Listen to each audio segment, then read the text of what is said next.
Why my finger won't just like sit where I need it is weird. Hey y'all, how y'all doing?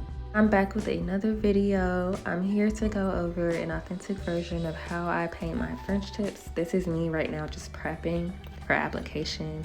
If you guys have any questions about the products I use, feel free to comment below. I will be happy to share the links with you all. Now just prepping for application. I do have a video on that. If you're interested, I will go ahead and link it right here. I will return to you guys when we're ready for the art.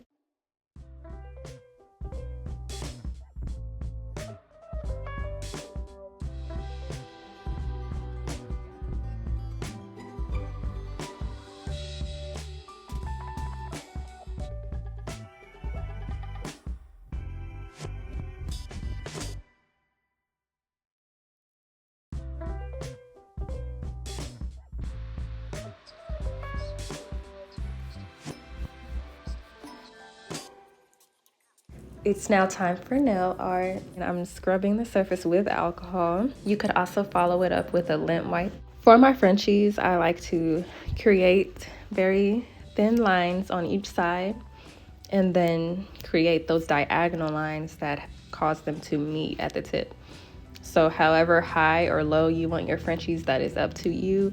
My preference, honestly, it depends on the length of the nail. So for longer nails, and it also depends on the style that you want. So for longer nails, you know, I go typically this high with the Frenchies, as you can see. This is also one of my favorite learned methods. So I feel like this is like the quickest way to achieve the most crisp French tip. So it's definitely up to you and your own preference.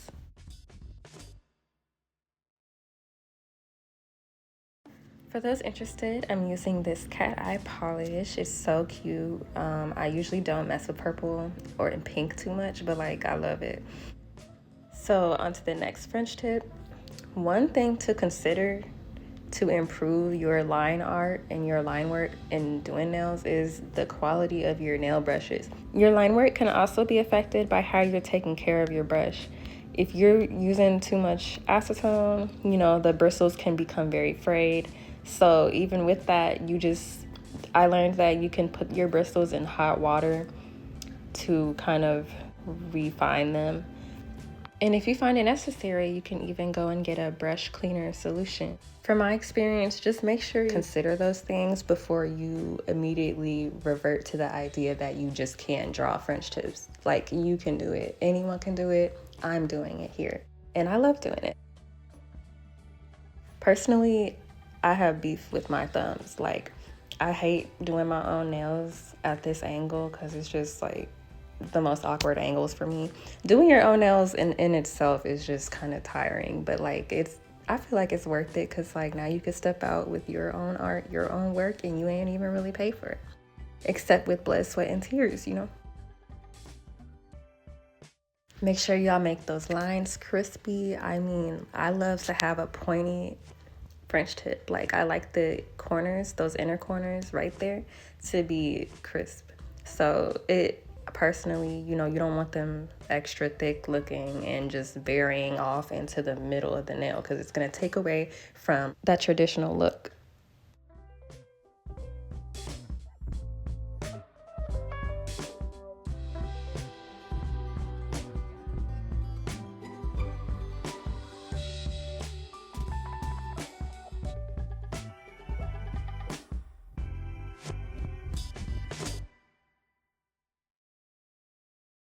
Y'all, this was my first ever cat polish and really still my only one, and I do plan to get so many more because look how beautiful it is. Really obsessed with the shade and just the dimensional effect that it gives off. Obviously, you can see I'm outlining another French tip on here, kind of add to my design, and that's really gonna be it. So honestly, I really appreciate you guys if you made it this far. And again, I'm never gatekeeping. If you have questions, concerns, thoughts, suggestions, share them below and I will get back to y'all as soon as possible.